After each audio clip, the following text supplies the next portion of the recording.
Assalamualaikum warahmatullahi wabarakatuh. Hai teman-teman, saya Nikmatul Hamidah, mahasiswa bimbingan dan konseling Islam semester 4 UIN Sunan Ampel Surabaya. Dan kali ini saya akan menjelaskan beberapa bab di mana semua itu mengacu pada konseling individual.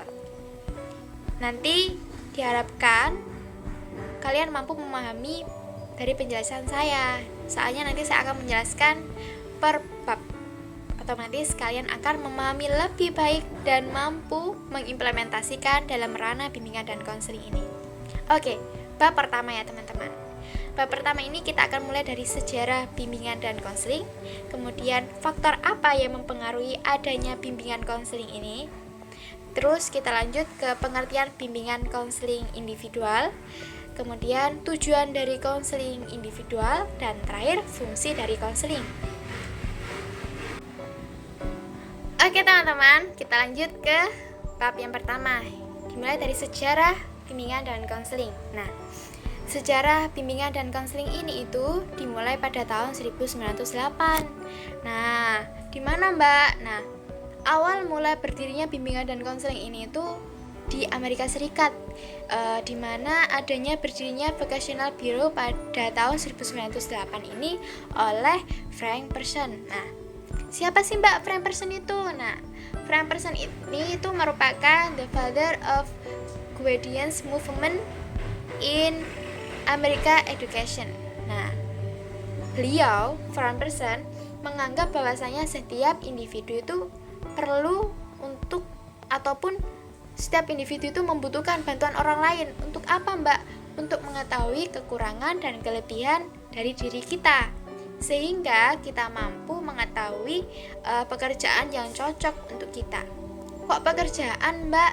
Iya, soalnya bimbingan dan konseling ini tuh awalnya di Amerika itu bukan untuk memberikan kesembuhan pada orang-orang punya bermasalah pada psikis ataupun punya masalah dengan tetangganya atau KDRT atau gimana, bukan. Tetapi awal mula berdirinya bimbingan konseling ini tuh di Amerika itu untuk mengetahui atau untuk membantu para imigran yang masuk ke Amerika Serikat biar mereka cocok untuk menemukan pekerjaannya.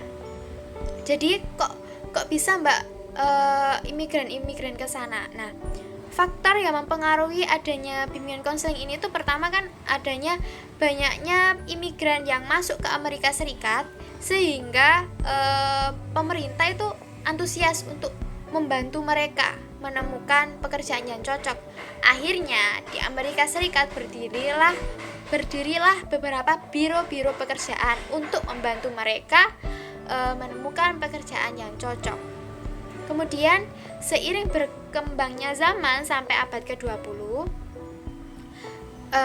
bimbingan konseling ini berkembang tidak hanya untuk ranah pekerjaan saja.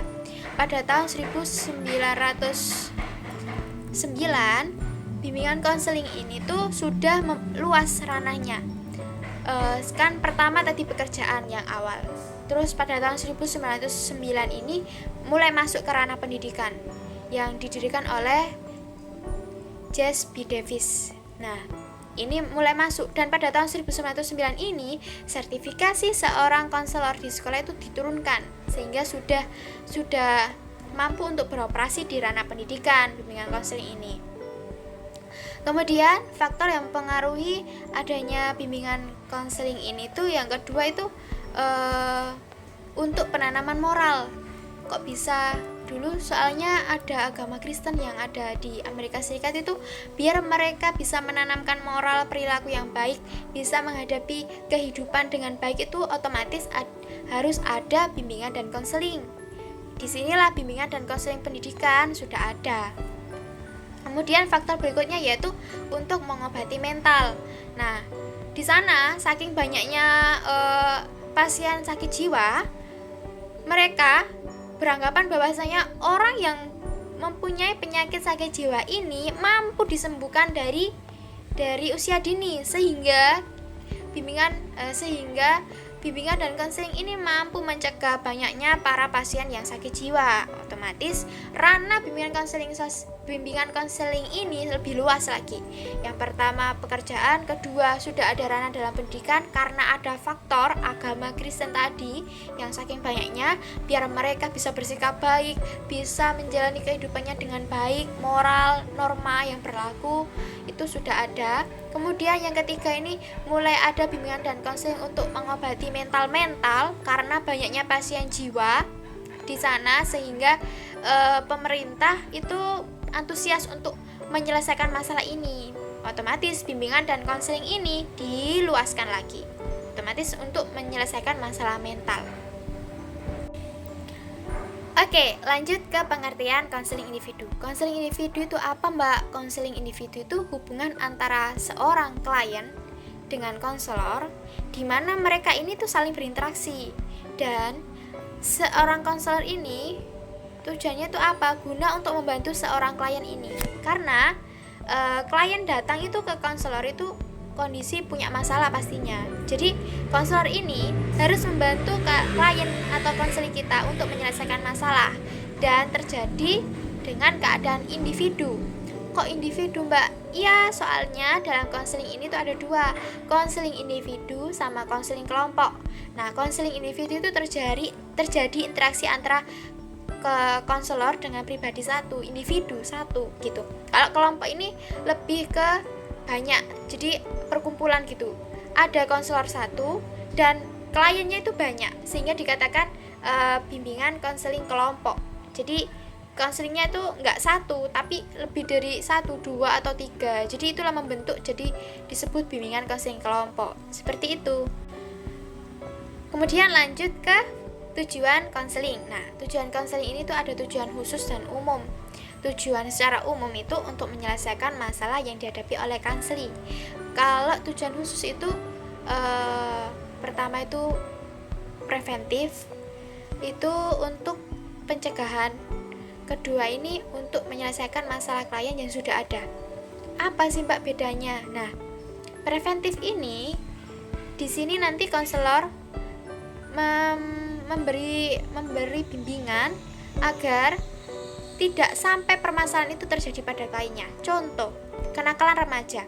Nah, kenakalan remaja sekarang saat ini tuh kan meluas ya, mulai dari seks bebas. Nah, contoh seks bebas. Nah, saya sebagai konselor tidak ingin klien saya itu terkena pergaulan bebas karena kenakalan remaja.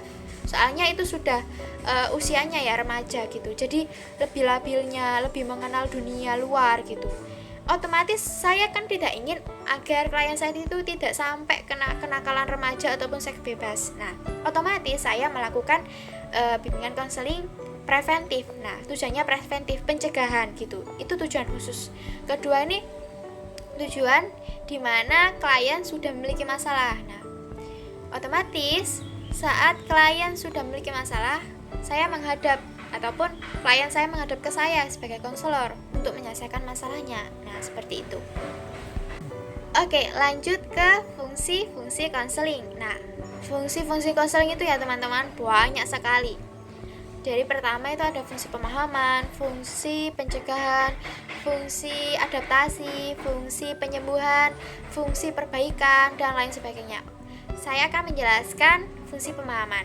Fungsi pemahaman ini dalam bimbingan dan konseling ini itu untuk memberikan pengetahuan kepada klien seputar potensi. Tujuannya apa fungsi pemahaman ini? Untuk mengoptimalkan potensi-potensi yang dimiliki oleh konseling kita gitu. Jadi fungsi pemahaman ini lebih merana ke potensi ya teman-teman. Ingat, rananya ke potensi. Kemudian lanjut ke fungsi adaptasi. Fungsi adaptasi ini itu rananya dalam guru atau kepala sekolah. Kan setiap guru kan mempunyai bidang-bidang tersendiri. Contoh, saya dapat tugas jadi ngajar matematika. Ternyata saya nggak cocok. Otomatis saya bisa datang ke konselor. Nah, di sini konselor nanti menjalankan fungsi adaptasi. Gimana guru atau saya yang mau belajar matematika biar bisa beradaptasi dengan pelajaran matematika dan mampu menjalankan kewajiban saya. Nah, itu fungsi adaptasi. Lanjutnya fungsi pencegahan. Fungsi pencegahan ini tuh tadi seperti preventif. Jadi bimbingan dan konseling atau konselor nanti memberikan pemahaman agar konseling kita itu tidak sampai terjadi suatu masalah. Jadi kita mencegah lebih awal sebelum konseling itu punya masalah, gitu, seperti itu. Lanjut ke fungsi perbaikan. Fungsi perbaikan ini tuh maksudnya konselor memperbaiki pemikiran-pemikiran konseli yang salah, gitu. Jadi lebih ada kerusakan dalam diri konseli, kita harus memperbaikinya. Contoh kalau pemikiran yang banyak kan kita sebagai kalau remaja kan ataupun beranjak dewasa, pikiran kita antara rasional sama irasional. Nah, kebanyakan pemikiran irasional ini yang menyebabkan timbullah perasaan-perasaan negatif. Nah, otomatis kita harus memperbaiki konseli kita yang seperti itu. Nah, itu fungsi perbaikan. Kemudian fungsi pengembangan. Fungsi pengembangan ini kita membantu konseling kita itu untuk mampu menemukan atau menemukan tempat yang cocok untuk konseling kita biar bisa mengembangkan potensi seperti ekstrakurikuler, gitu, seperti itu.